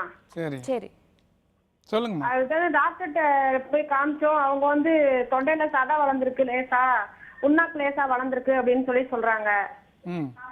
ஆனா இருக்கிறாரு, ஆனா இருமல் நிக்க மாட்டேங்குது. நைட்ல எல்லாம் தூக்கமும் இல்ல, இருமல் நிக்க மாட்டேங்குது அவருக்கு. கொரட்டை இருக்காமா? என்ன சார்? கொரட்டை இருக்கா? கொரட்டை ஒரு சில டைம் முன்னாடி இருக்கும், இப்ப எல்லாம் இல்ல. ஆனா தூக்கமே இல்ல, 3-4 மாசமா சரியான தூக்கமே இல்ல அவருக்கு. வெறும் தூக்கம் இல்லை, அவருக்கு வந்து இருமல் தான் மெயின் பிரச்சனைனா கண்டிப்பாக வந்து சத வளர்ச்சினால் இருக்காது. நீங்கள் வந்து இந்த ஸ்லீப் ஸ்டடின்னு அதை பண்ணிவிட்டு என்ன காரணம்னு பார்க்கணும். சம்டைம்ஸ் இந்த வீசிங் ப்ராப்ளம் அசோசியேட்டடாக இந்த மாதிரி வந்து தூக்கத்தில் இருமல் வர்றது காமனாக வரும். ஸோ நீங்கள் அது என்ன பிரச்சனைன்றதை பார்த்துட்டு அதுக்கு தகுந்த சிகிச்சை செஞ்சுக்கலாம். கால் பண்ணதுக்கு ரொம்ப நன்றிம்மா. நெக்ஸ்ட் ஒரு நேயர் இருக்காங்க, பார்த்துடலாம் டாக்டர். வணக்கம். Hello doctor. வணக்கம். ஹலோ. ஹலோ. வணக்கம்மா, உங்களுடைய பெயர் எங்கிருந்து பேசுறீங்க? விழுப்புரத்துல இருந்து நித்யா பேசுறேங்க. சொல்லுங்க நித்யா, உங்களுடைய டவுட்டை சார் கிட்ட கேளுங்க. எனக்கு தொண்டையில டான்சில்ஸ்ல ஒரு சைடு மட்டும் வெள்ளையா வருது, கொஞ்ச நாள் இருக்கு, அப்புறம் சரியாயிடுது. சரி. அது டாக்டர் கிட்ட காமிச்சதுக்கு இது ஒண்ணும் இல்ல, இது ஒரு கசடு மாதிரி, அது கொஞ்ச நாள் இருந்து தானா சரியாயிடும், அதனால ஒன்றும் பயப்பட வேணாம்னு சொல்றாங்க. ஆனா அதே மாதிரி கொஞ்சம் சரியாயிடுச்சு, ஆனா கொஞ்ச நாள் ஆனா திரும்ப வருது, அப்புறம் சரியாயிடுச்சு. இதனால பயப்பட வேணாமா? ஒன்றுமே பயப்பட வேணாமா. நீங்கள் சொல்கிறது வந்து இந்த டான்சில்ல கிரிப்ட்ஸ்ன்னு சொல்லக்கூடியது கொஞ்சம் கொஞ்சம் ஆழமாக குழிகள் மாதிரி இருக்கும். அதில் சில சமயத்தில் வந்து இந்த வெள்ளையாக இந்த திரவம், இந்த பொருள்லாம் சாலிடிஃபை ஆகி அதில் கலெக்ட் ஆகிடும். அந்த மாதிரி கலெக்ட் ஆகிறது அப்பப்போ தானாக வந்துடும். இதனால் உங்களுக்கு எந்த பிரச்சனையும் கிடையாது. நீங்கள் வேணால் ரெகுலராக இந்த கார்கிளிங்னு சொல்கிறது ஏதாவது பீட்டாடினோ அல்லது சால்ட் வாட்டர் கார்கிளிங்கோ ரெகுலராக பண்ணிக்கலாம். பட் இதனால் எந்தவித சீரியஸ் பிரச்சனையும் கிடையாது. நன்றிம்மா. தொடர்ந்து நிகழ்ச்சியை பாருங்க. நெக்ஸ்ட் ஒரு காலர் இருக்காங்க, பார்த்துடலாம் டாக்டர். வணக்கம். Hello doctor. வணக்கங்க. வணக்கம் சார், உங்களுடைய சந்தேகங்களை டாக்டர் கிட்ட கேளுங்க. சார் வணக்கங்க சார். காலை வணக்கம். காலை வணக்கம், சொல்லுங்கள் சார். இப்போ இந்த வேந்தர் டிவிக்கு முதல்ல ஒரு நன்றி. நிறைய கண்டினியூவாக அந்த சிம்ஸ் ஹாஸ்பிட்டல் ஸ்பெஷலிஸ்ட் டாக்டர்ஸ் வச்சு வந்து அவங்க இந்த ஒரு ப்ரோக்ராம் நடத்திட்டு இருக்கிறது மக்களுக்கு ரொம்ப ரொம்ப ரொம்ப பயன்பாடாக இருக்குது. நன்றி. அதனால என் தரப்புலையும் எங்கள் மக்கள் தரப்புலையும் ஒரு நன்றியும் வாழ்த்துக்களும் தெரிவிச்சுக்கிறேன் வேந்தர் டிவிக்கு. நன்றி சார். என் மனைவிக்கு வந்து பார்த்தீங்கன்னா கிட்டத்தட்ட ஒரு 5 இயர்ஸாக வந்து காலையில் ஒரு 4 மணி 5 மணி ஆச்சுன்னா அடுக்கு தும்மல் கண்டினியூவாக வந்து ஒரு 50 தும்மல் வந்துகிட்டே இருக்குங்க. சரி. இடையில வந்து இந்த டிடெக்ஷன் அப்படின்ற மாதிரி ஏதாவது ஒரு எப்பயாவது ஒன்று எடுத்துட்டோம்னா அரெஸ்ட் ஆகிடுது, மறுபடியும் வந்து இது கண்டினியூ ஆகுது. என்ன ரீசன் தெரிஞ்சுக்கணும். அதான் நீங்கள் சொல்கிறது வந்து வெறும் அலர்ஜி சம்மந்தப்பட்டது தாங்க. அதுக்கு வந்து வெறும் அந்த ஆன்டி அலர்ஜி டேப்லெட் செட்ரிசின் அல்லது அலகிரா அந்த மாதிரி ஏதாவது ஒரு மாத்திரைகள், ஆன்டி அலர்ஜிக் மாத்திரைகள் எடுத்திங்கன்னா சரியாக போகும். பட் கொஞ்ச நாள் தொடர்ந்து எடுக்கிறது நல்லது. அதில் சஃபிஷியண்ட்டாக ரிலீஃப் இல்லைன்னா அப்போ வந்து நீங்கள் ஸ்ப்ரே எதுவும் யூஸ் பண்ணணுமான்றது வந்து உங்கள் மருத்துவரை அணுகி கேட்டுக்கலாம். கால் பண்ணதுக்கு ரொம்ப நன்றி சார். நெக்ஸ்ட் ஒரு நேயர் இருக்காங்க, பார்த்துடலாம் டாக்டர். வணக்கம். Hello doctor. வணக்கம். கோயம்புத்தூர்ல இருந்து ராதா பேசுறாங்க. சொல்லுங்க ராதா, உங்களுடைய சந்தேகங்களை சார் கிட்ட கேளுங்க. எனக்கு சளி பிடிச்சிருச்சுன்னா அந்த 2 காது அடைச்சிருதுங்க. சரிம்மா. அது ஒரு 15 டேஸ் அந்த கோல்டு சரியாகிற டைம் அந்த காது வந்து அடைப்பு சரியாகுதுங்க. சரி. அது மண்டக்குள்ள ஒரு சவுண்டா இருக்குது ரொம்ப, அதனால கஷ்டமா இருக்குங்க சார். அதனால எதனால இந்த மாதிரி இருக்குதுங்க? அதாம்மா, இது வந்து ஏன்னா சாதாரணமாக வந்து எல்லாருக்குமே காதுக்கும் காதுடைய உள்பக்கத்துலேருந்து மூக்குடைய பின்பக்கம் வரைக்கும் ஒரு டியூப், யூஸ்டேஷன் டியூப்னு சொல்லக்கூடிய ஒரு டியூப் இருக்குது. இது வழியாக சாதாரணமாக காற்று வந்து போய் வரணும். இந்த காற்று சாதாரணமாக போகலை, தடப்படுதுன்னா நீங்கள் சொல்கிற பிரச்சனை வரும். இது அலர்ஜிலையும் வரலாம் அல்லது கிரானிக்காக சளி பிடிக்கிறதுனாலையும் வரலாம். ஸோ இது வந்து உங்களுக்கு இந்த அலர்ஜி அல்லது சைனஸ் ப்ராப்ளம் எந்த அளவுக்கு இருக்குதுன்னு பார்த்து நீங்கள் அதுக்கு தகுந்த மாத்திரைகள் அல்லது மாத்திரை ஸ்ப்ரே அப்புறம் ஆவி பிடிக்கிறது இது மாதிரி யூஸ் பண்ணிங்கன்னா போகிறோம். இதில் இது யூஸ்வலாக நல்லா கிளியர் ஆகிடும். கால் பண்ணதுக்கு ரொம்ப நன்றிம்மா. டாக்டர், இப்போ நம்ம சோர் த்ரோட்னா என்ன, அதால் என்னென்ன பாதிப்புகள்லாம் ஏற்படுது அப்படின்றத பற்றி ஒரு சின்ன பிரேக்குக்கு அப்புறம் நம்ம தொடர்ந்து பேசலாம் டாக்டர். சிம்ஸ் ஹாஸ்பிட்டல் வடபழனி வழங்கும் ஹலோ டாக்டர் நிகழ்ச்சியில் ஒரு சிறிய விளம்பர இடைவேளை.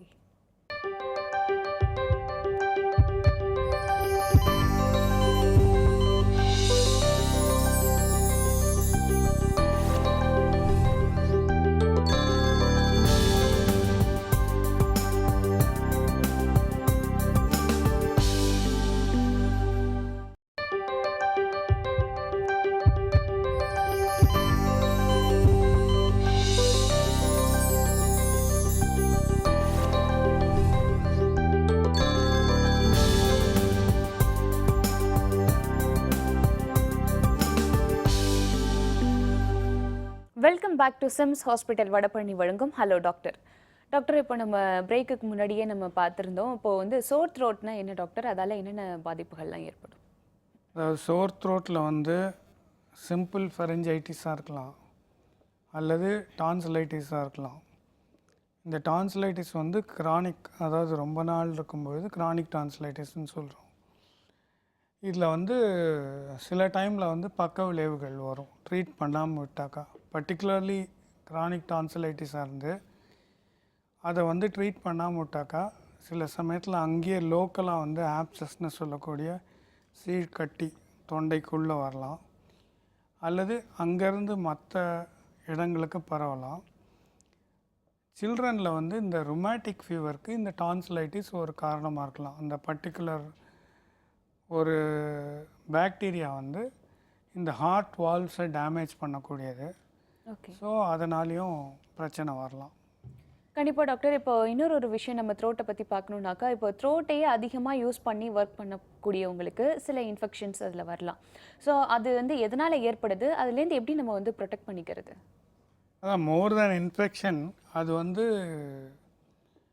அதாவது ப்ரொஃபஷனல் அசார்ட்னு சொல்லலாம். அதாவது இந்த சம்மந்தப்பட்ட தொழிலில் இருக்கவங்க, like media people, politicians, marketing, telemarketing, இவங்க எல்லாருமே வந்து இந்த குரூப்பில் வருவாங்க.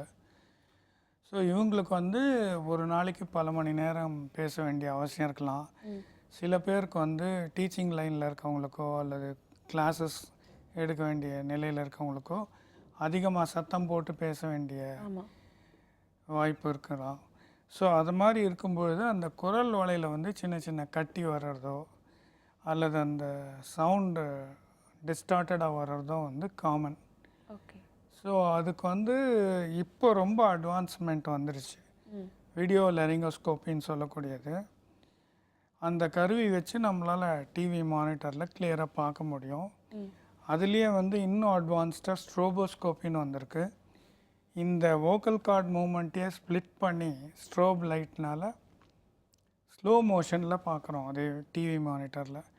அப்போ வந்து என்ன பிரச்சனைன்றதை மிக துல்லியமாக பார்த்து அதுக்கு என்ன விதத்தில் அறுவை சிகிச்சை தேவையா அல்லது பேச்சு பயிற்சி தேவையா, மூச்சு பயிற்சி தேவையா, இது எல்லாத்தையுமே வந்து நம்ம ரொம்ப துல்லியமாக கொடுக்க முடியும். கண்டிப்பாக டாக்டர். இப்போ ஒரு நேயர் இருக்காங்க, அவங்க கிட்ட பேசிடலாம். வணக்கம். Hello doctor. ஹலோ, வணக்கம்மா. உங்களுடைய பேர் எங்க இருந்து பேசுறீங்க? நான் இல்ல இந்த ஆதம்பாக்கத்துல இருந்து ஜாய்ஸ் பேசுறேம்மா. சொல்லுங்க, உங்களுடைய சந்தேகங்களை டாக்டர் கிட்ட கேளுங்க. டாக்டர் வணக்கம். டாக்டர் வணக்கம், சொல்லுங்கம்மா. எனக்கு சின்ன வயசுல வந்து கண்ணுக்கு பக்கத்துல ஒரு இடத்துல அடிபட்டது. அது வந்து டெர்மாய்டு சிஸ்டம்னு சொல்லிட்டு அது ஸ்கேன் எடுத்து பார்க்கும்போது எனக்கு அது ரொம்ப வீக்கமா இருக்கு, அது கட்டி ரத்த கட்டி வளர்ந்துருக்கதா சொல்லியிருந்தாங்க. அது வந்து சர்ஜரி பண்ணணும்னு சொல்லிட்டு நாங்க பார்த்ததுக்கு எனக்கு வந்து சைனஸ் ப்ராப்ளம் இருக்கு, அதனால இஎன்டி ஒப்பீனியன் எடுக்கணும்னு சொல்லியிருந்தாங்க. அது சைனஸ் ப்ராப்ளம் இருக்கிறதுனால ஒரு 15 days எனக்கு வந்து டேப்லெட் கொடுத்துருந்தாங்க. அது சாப்பிட்டுட்டு எனக்கு சர்ஜரி பண்ணும்போது எனக்கு பிளட் கம்மியா இருக்கு உடம்புல, அதனால சர்ஜரி பண்ண மாட்டேன்னு சொன்னாங்க. ஆனா இப்போ சம்டைம்ஸ் வந்து எனக்கு அந்த இடத்துல தண்ணி இருக்க மாதிரியும் கீழே குனிஞ்சு வேலை செய்யும் போது ரொம்ப வலியா இருக்கு, மூக்குல இருந்து தண்ணியா வடிஞ்சிட்டே இருக்கு, காது ஒரு சமயம் அதனால வலிக்குது டாக்டர். அது என்னால ப்ராப்ளம் இருக்குமா? இருக்காதுக்கா. நீங்கள் சொல்கிறது இந்த மாதிரி ஒரு கனமான ஃபீலிங் இருக்கிறது, தண்ணி மாதிரி கொட்டுறதெல்லாம் வெறும் அலர்ஜி சம்மந்தப்பட்ட விஷயங்களாக இருக்கலாம். அதுக்கு நீங்கள் வெறும் ஆன்டி அலர்ஜிக் மாத்திரைங்க எடுத்துக்கிட்டால் போகிறோம். நீங்கள் வந்து ஸ்கேன் எடுத்தீங்களா இல்லையான்றதை நீங்கள் சொல்லலை. முக்கியமானது வந்து சிடி ஸ்கேன் சைனஸ். நீங்கள் அதை எடுத்தீங்கன்னா இந்த பிரச்சனைகள் ரொம்ப துல்லியமாக தெரிஞ்சிடும். நன்றி ஜாய்ஸ். நெக்ஸ்ட் ஒரு காலர் இருக்காங்க, பார்த்துடலாம் டாக்டர். வணக்கம். Hello doctor. Hi, good morning doctor. Good morning. நான் ரமேஷ் சென்னையிலேருந்து கால் பண்ணுறேன். Yes please. என் நீஸ் வந்து யூஎஸ்ல இருக்கா டாக்டர். ஓகே. 1.5 years ஏஜ் ஆகுது.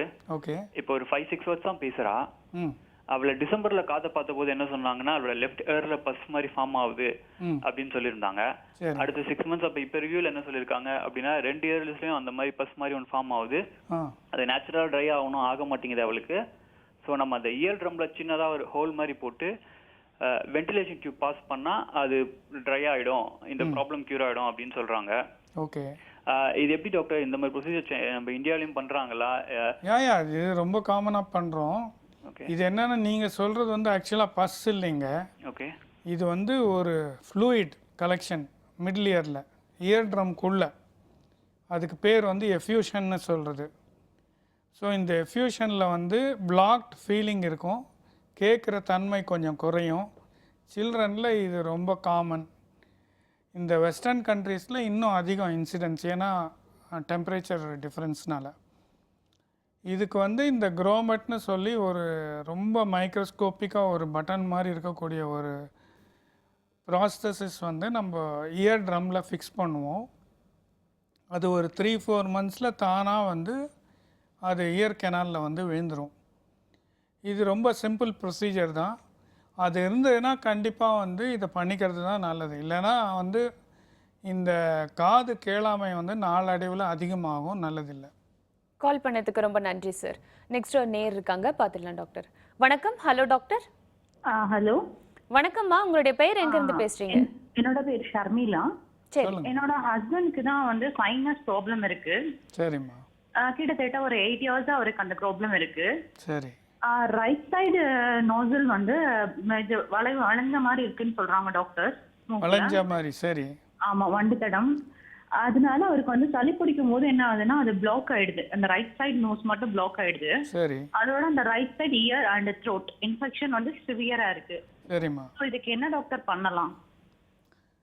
அந்த வளைவு வந்து அதிகமாக இருக்கான்றதை பொறுத்ததுமா. நீங்கள் சொல்கிறபடி அந்த தண்டு வடம் அதிகமாக வளைஞ்சிருந்தா, அந்த சைடில் பிளாக் இருந்தால் கண்டிப்பாக அதை அறுவை சிகிச்சை பண்ணி சரி பண்ணிக்கிறது தான் நல்லது. அது இப்போ வந்து எண்டோஸ்கோப் மூலமாகவே ஃபுல்லாக அந்த தண்டு வடத்தை நேர் பண்ணிடலாம். அதனால் அது ரொம்ப சிம்பிள் ஆப்ரேஷன் தான். அதனால் ஒன்றும் பெரிய காம்ப்ளிகேஷன் கிடையாது. கூடவே சைனஸ் பாதிப்புகள் இருந்தால் அதையும் அதே டைமில் கிளியர் பண்ணலாம். இது வந்து பிரச்சனை அதிகமாக இருந்தால் அறுவை சிகிச்சை பண்ணிக்கிறது தான் நல்லது. நன்றிம்மா. நெக்ஸ்ட் ஒரு காலர் இருக்காங்க, பார்த்துடலாம் டாக்டர். வணக்கம். Hello doctor. Madam. Hello madam. சொல்லுங்கம்மா. நீங்க பேசுறது கேக்குது, தொடர்ந்து உங்களுடைய சந்தேகங்களை கேளுங்கம்மா. சொல்லுங்க மேடம். நான் அருப்புக்கோட்டையில இருந்து பேசுறேன் மேடம். சொல்லுங்கம்மா. சொல்லுங்க சார், எனக்கு வந்து மூக்கு ஒரு 6 மாசமா அடைச்சிக்கிட்டே இருக்குது. சரி. அது எதனாலன்னு தெரியல. ஆனா திடீர்னு டாக்டர்கிட்ட நாங்க ட்ரீட்மெண்ட், ENT டாக்டர்கிட்ட ட்ரீட்மெண்ட் எடுத்தோம். எடுத்துட்டு டாக்டர் எல்லாம் ஊத்துனா மாத்திரை சாப்பிட்டாலும் அந்த 6 மாசமா அந்த மாதிரி தான் இருக்கு. நைட்ல தூங்குறப்ப அடைக்குது, பகல்ல தலை குளிச்ச அன்னைக்கு பகல்ல அடைச்சிக்கிடுது. அதாம்மா, இது வந்து மூக்கு உள்ள சில நார்மலான சதை பகுதிகள் இருக்குது. அது வந்து வீக்கம் அடைஞ்சாக்கா உங்களுக்கு இந்த மாதிரி அறிகுறிகள் இருக்கும். இதுக்கு வந்து நீங்கள் சிடி ஸ்கேன் எடுத்து பார்த்துட்டு அது ஏதாவது அந்த சதை பகுதிகளை குறைக்கணுமா அப்படின்றது பார்க்கணும். ரெண்டாவது வந்து நீங்கள் ஸ்ப்ரே அது மாதிரி மருந்துகள் யூஸ் பண்ணியும் குறைக்க ட்ரை பண்ணலாம். இது உங்களுக்கு எந்த அளவுக்கு இருக்குதுன்றது வந்து மருத்துவரை பார்த்தா தான் அவங்க சொல்ல முடியும். கால் பண்ணதுக்கு ரொம்ப நன்றிம்மா. நெக்ஸ்ட் ஒரு நேர் இருக்காங்க, பார்த்துடலாம் டாக்டர். வணக்கம். Hello doctor. Good morning madam. Good morning. உங்களுடைய பெயர் எங்க இருந்து பேசுறீங்க? ஆனந்த் குமார், சென்னையில இருந்து பேசுறேன் மேடம். சொல்லுங்க சார். Good morning doctor. சொல்லுங்க. ஒண்ணுங்க டாக்டர், எனக்கு வந்து ஒரு 2 months வந்து தலை சுத்திட்டு இருக்கு அப்படின்னு சொல்லிட்டு ENT டாக்டர் போய் பார்த்தேன். சரிங்க. அவர் என்ன சொன்னார்னா மிடில் இயர் இல்லைன்னா இன்னர் இயர்ல இன்ஃபெக்ஷன் இருந்தாலும் இருக்கும் அப்படின்ட்டு சொன்னாரு. அதுக்கு என்னென்ன டெஸ்ட் எல்லாம் பண்ணிட்டு இப்போ வந்து நார்மலா இருக்குன்னு சொல்லி அனுப்பிச்சிட்டாரு. இப்போ திருப்பி எனக்கு அந்த ப்ராப்ளம் வந்துட்டே இருக்கு டாக்டர். அது என்ன பண்ணலாம் டாக்டர்? இல்லை, சாதாரணமாக ஒரு 75-80% பிரச்சனைகள் வந்து இந்த கிடினஸில் வந்து உள்காது சம்மந்தப்பட்டதாக தான் இருக்குங்க. அதுக்கு வந்து நீங்கள் என்ன டெஸ்ட் பண்ணீங்கன்றது தெரியல. சாதாரணமாக வந்து இந்த உள்காதுனுடைய ஃபங்க்ஷன் 2 பக்கமும் சீராக இருக்கா அப்படின்னு செக் பண்ணுறதுக்கு சில பரிசோதனைகள் இருக்குது. அது எல்லாமே நார்மலாக இருந்து உங்களுக்கு தொடர்ந்து வந்து இந்த கிடினஸ் இருந்துட்டு இருந்தால் அப்போது வந்து நீங்கள் எதுக்கும் வந்து கண்டிப்பாக நியூரோ டாக்டரையும் பார்க்க வேண்டியிருக்கும். இதில் உங்களது வந்து எந்த விதமான கிடினஸ் எவ்வளோ தொடர்ந்து இருக்குது இதெல்லாம் வந்து ரொம்ப முக்கியம். அதை வச்சு தான் வந்து உங்களுடைய ட்ரீட்மெண்ட்டை பிளான் பண்ண முடியும். சிடி ஸ்கேன் கண்டிப்பாக தேவைப்படும். நன்றி சார், தொடர்ந்து நிகழ்ச்சியை பாருங்கள். நெக்ஸ்ட் ஒரு காலர் இருக்காங்க, பார்த்துடலாம் டாக்டர். வணக்கம். Hello doctor. வணக்கம். ஹலோ வணக்கம்மா, உங்களுடைய பேர் எங்கேருந்து பேசுகிறீங்க? சென்னையிலேருந்து மகேஸ்வரி பேசுகிறேங்க. சரிங்க மகேஸ்வரி, உங்களுடைய சந்தேகங்களை டாக்டர் கிட்ட கேளுங்க. காது ரெண்டும் அரிப்பாவே இருக்கு, ஆனா உள்ள அழுக்கு எதுவும் கிடையாது, ஆனா அரிப்பாவே இருக்கு, எப்பவுமே அரிப்பாவே இருக்கு. சொல்லுங்கம்மா. அதுக்கப்புறம் மூக்குல சளி வரல, கோல்டு இருக்க மாதிரியும் தெரியல, இருமினா சளி மட்டும் வந்துட்டே இருக்கு, எப்பவுமே வந்துட்டு இருக்கு. இந்த காது வந்து நீங்கள் சொல்கிறது அலர்ஜினால் இருக்கலாம், அது அந்த ஸ்கின் அலர்ஜி. அதுக்கு வந்து நீங்கள் வெறும் ஆயின்மெண்ட் யூஸ் பண்ணிங்கன்னா அது கிளியர் ஆகிடும். இந்த சளி வர்றது வந்து உங்களுக்கு இன்ஃபெக்ஷன் இருக்கா இல்லை வெறும் அலர்ஜினாலியான்றதை உங்கள் மருத்துவர் பார்த்தா தான் அப்போ வந்து அதுக்கு தகுந்த மருந்துகள் கொடுக்க முடியும். கால் பட் பண்ணதுக்கு இதுக்கும் ரொம்ப அதுக்கும் நன்றி. கனெக்ஷன் இல்லை. நெக்ஸ்ட் ஒரு காலர் இருக்காங்க, பார்த்துடலாம் டாக்டர். வணக்கம். Hello doctor. Hello doctor. வணக்கம். சொல்லுங்கம்மா. வணக்கம். திருப்பூர் மாவட்டம் தாராபுரத்துல பேசுறேங்க. சொல்லுங்கம்மா. என் வயசு 43. தொண்டை சளி பிடிச்ச தொண்டை அரிப்பு வந்துடுதுங்க. சரி. அப்புறம் சைடில் ஒரு மாதிரி கட்டி மாதிரி இருக்கு, கை வச்சு அமுத்தும் போது ஒரு மீன் முட்டை மாதிரி ஒரு நேரம் வருது, அப்படியே ஒரு மாதிரி பேட் ஸ்மெல் அடிக்கிற மாதிரி இருக்குது. எங்கே இருந்து? இந்த தொண்டையில் அந்த ஓரத்தில் குட்டி நாக்கு இருக்குங்களா, அந்த சைடு ஓரமா மேலே கை வச்சு அமுக்கும் போது அரிக்கிறதுக்கு அமுத்தும் போது வந்து நான் முட்டை மாதிரி வருது, எடுத்தா ஒரு மாதிரி பேட் ஸ்மெல். அதான் நீங்கள் சொல்கிறது ஒரு பாசிபிலிட்டி வந்து டான்சில்லேருந்து வரலாம். சில சமயத்தில் டான்சிலில் வந்து இந்த பஸ் மாதிரி பொருட்கள் வந்து சேர்ந்துட்டு அதுக்கப்புறம் நீங்கள் அந்த மாதிரி ப்ரெஸ் பண்ணும்போது வரலாம். இதுக்கு வந்து நீங்கள் ரெகுலராக கார்கிள்ஸ் ஆன்டிபயோட்டிக்ஸ் யூஸ் பண்ணி பார்த்தீங்கன்னா போகிறோம். பட் நீங்கள் கண்டிப்பாக மருத்துவரை பார்த்து அதுக்கு என்ன பிரச்சனைன்றதை வந்து நீங்கள் சரி செஞ்சுக்கணும். ஏன்னா அந்த மாதிரி ஒரு துர்நாற்றம் வர செக்ரிஷன் வர்றது வந்து அவ்வளோ நார்மல் கிடையாது. ஸோ அது எங்கே அந்த கட்டி இருக்குது என்னன்றதை வந்து அவங்க பார்த்தா தான் சொல்ல முடியும். நன்றிம்மா. டாக்டர், இப்போது இதில் தொண்டையில் வந்துட்டு எனக்கு இன்னொரு டவுட் இருக்குது. என்னென்னு பார்த்தீங்கன்னா, இப்போ தைராய்டு ப்ராப்ளம் இருக்கிறவங்களுக்கு த்ரோட்டில் வந்துட்டு இன்ஃபெக்ஷன்ஸ் அடிக்கடி ஏற்படுறதுக்கான வாய்ப்புகள் இருக்கா டாக்டர்? அதுக்கு எதுக்கும் சம்மந்தம் இருக்கா? தைராய்டு வந்து தொண்டையில் இன்ஃபெக்ஷன் வராதுமா. Okay doctor. தைராய்டுன்றது இங்கே வெளிப்பக்கம் இருக்காது கிளாண்டு. அது வந்து வீக்கம் வரலாம், அல்லது அதில் நீர் கட்டி மாதிரி வரலாம், அல்லது அது வேலை செய்கிறது நார்மலாக வேலை செய்யாமல் இருக்கலாம். இது 3 தான். அது எப்போ வந்து இஎன்டியில் பாதிப்பு ஏற்படும்னா, அந்த வீக்கம் வந்து பெருசாகிட்டே போச்சுன்னா அது வந்து உணவு குழாயிலையோ மூச்சு குழாயிலையோ ப்ரெஸ் பண்ணும்.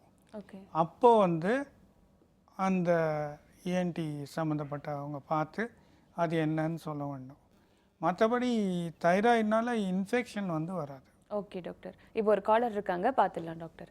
வணக்கம். Hello doctor. வணக்கம் மேடம். வணக்கம். பேசுங்க. சொல்லுங்கம்மா. சார், எனக்கு வந்து வலது காது வந்து சார் 7-8 மாசமா அலையடிச்ச மாதிரியே சத்தம் கேக்கு. அலையடிச்ச மாதிரி அந்த ஒரு காது மட்டும் 24 மணி நேரமா இருக்கு. நைட்டு தூங்கையில வந்து அந்த காதுக்கு கீழே துடிக்கும் பார்த்தீங்களா, அதை லேசா அப்படி அமுக்கினாதான் தூங்கவே முடியுது. சரிம்மா. இது நீங்கள் சொல்கிறது வந்து அந்த அறிகுறி பேர் டினிட்டஸ்ன்னு சொல்கிறது. இந்த டினிட்டஸ் வந்து உங்களுக்கு காது கேட்குற தன்மை நார்மலாக இருக்கா இல்லையான்றதை முதல்ல பரிசோதிக்கணும்.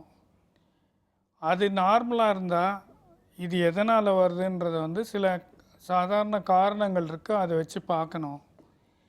பட் இது என்னன்றதை பார்த்த பிறகு தான் உங்களுக்கு வந்து என்ன இதுக்கு செய்ய முடியுன்றதை சொல்ல முடியும். அதாவது இதுக்கு வந்து உங்களுக்கு காது கேட்கும் திறன் கம்மியாக இருந்தாக்கா நீங்கள் வந்து மெஷின் வச்சுக்க வேண்டியிருக்கும், அல்லது வெறும் காதெல்லாம் நார்மலாக கேட்குது, வெறும் இந்த சத்தம் மட்டும்தான் இருக்குன்னா அதுக்கு வந்து சில மருந்துகள் வந்து உபயோகமாக இருக்கும். உங்கள் காது தொண்டை மருத்துவரை பார்த்தீங்கன்னா அவங்க சொல்லுவாங்க. நன்றிம்மா. நெக்ஸ்ட் ஒரு காலர் இருக்காங்க, பார்த்துடலாம் டாக்டர். வணக்கம். Hello doctor. Hello, good morning ma'am. Good morning. உங்களுடைய பேர் எங்கேருந்து பேசுகிறீங்க? நாங்கள் சென்னையிலேருந்து சரஸ்வதி பேசுகிறேங்க மேம். சரிங்க சரஸ்வதி, உங்களுடைய சந்தேகங்களை டாக்டர் கிட்ட கேளுங்க. சொல்லுங்கம்மா. Good morning sir. Good morning sir. எனக்கு வந்து ஒரு 3 months சார் இந்த ரைட் சைடில் வந்து காது தலைக்கு தண்ணி ஊற்றுனாக்கா அப்படியே வந்து அடைச்சிக்கிற மாதிரி இருக்கு. ஏதோ காதுல ஃபீலிங் இருக்கிற மாதிரி ஒரு ஃபீல் தெரியுது சார். அந்த டைம் வந்து சரியா காது கேட்க மாட்டேங்குது, அப்படியே தம்முன்னு இருக்குது, எதுவும் கேட்க மாட்டேங்குது. அது ஒரு 3-4 hours தலைலாம் நல்லா காஞ்சி சரியான பிற்பாடு காது நார்மலா இருக்குது. ஒரு பாசிபிலிட்டி வந்து உங்களுக்கு வேக்ஸ் இருக்கலாமா, உள்ள அக்யூமுலேட் ஆகிருக்கலாம். அது வந்து தண்ணி போனால் கொஞ்சம் வீங்கி போய் அடைச்சிக்கும். அதுக்கு பிறகு அந்த தண்ணியெல்லாம் காஞ்சி போச்சுன்னா திருப்பி கொஞ்சம் பெட்டராகும். நீங்கள் கண்டிப்பாக உங்கள் காது மருத்துவரை பார்த்தீங்கன்னாக்கா அவங்க அதுக்கு தீர்வு கொடுத்துருவாங்க. வேக்ஸ்னால் அதை எடுத்தாலே உங்களுக்கு கிளியர் ஆகிடும். நன்றிம்மா.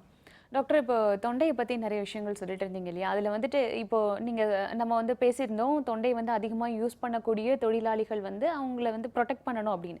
ஸோ இப்போ வந்து அந்த இன்ஃபெக்ஷன் வராததுக்கு முன்னாடி நம்ம வீட்டில் இருக்கும் பொழுதே எப்படியெல்லாம் நம்ம கவனமாக இருந்துக்கலாம், எப்படி வந்து த்ரோட்டை பாதுகாப்பாக பார்த்துக்கலாம், அதுக்கு எதனாவது ஒரு வழிமுறைகள் சொல்லுங்கள். ஒன்று வந்து நம்ம தேவைக்கு அதிகமாக சத்தமாக பேசக்கூடாதுமா. ஓகே, கண்டிப்பாக. ரெண்டாவது வந்து நம்ம தொடர்ந்து பேசும்போது நமக்கு ஒரு ஸ்ட்ரெயின் ஃபீல் பண்ணோம்னா ஒரு ஃபியூ மினிட்ஸ் ஆஃப் ரெஸ்ட் நல்லது. ஒரு சம் வார்ம் ஃப்ளூயிட், வெறும் ஹாட் வாட்டரோ காஃபி டீயோ எது வேணால் குடிக்கலாம். ஒரு சில நிமிடங்கள் மௌனமாக இருக்கிறது வந்து நல்லது. அதே போல் அந்த மௌனமாக இருக்கும்பொழுது நம்ம நல்லா டீப் ப்ரீத்திங் பண்ணுறதும் நல்லது. Okay doctor. மற்றபடி morning and evening deep breathing exercise பண்ணுறது வாய்ஸ்க்கு நல்லது. கண்டிப்பாக டாக்டர். இப்போ நீங்கள் இன்றைக்கி வந்துட்டு காது மூக்கு தொண்டை சம்மந்தமான பல கேள்விகளுக்கு ரொம்ப அழகாகவும் தெளிவாகவும் பதில்கள்லாம் சொன்னீங்க. இன்றைக்கி நம்மளுடைய இந்த ஹலோ டாக்டர் நிகழ்ச்சியில் பங்கு பெற்றதற்காக நன்றி டாக்டர். நன்றி, வணக்கம். சிம்ஸ் ஹாஸ்பிட்டல் வடபழனி வழங்கும் ஹலோ டாக்டர் நிகழ்ச்சியில் மீண்டும் நாளை சந்திப்போம். நன்றி, வணக்கம்.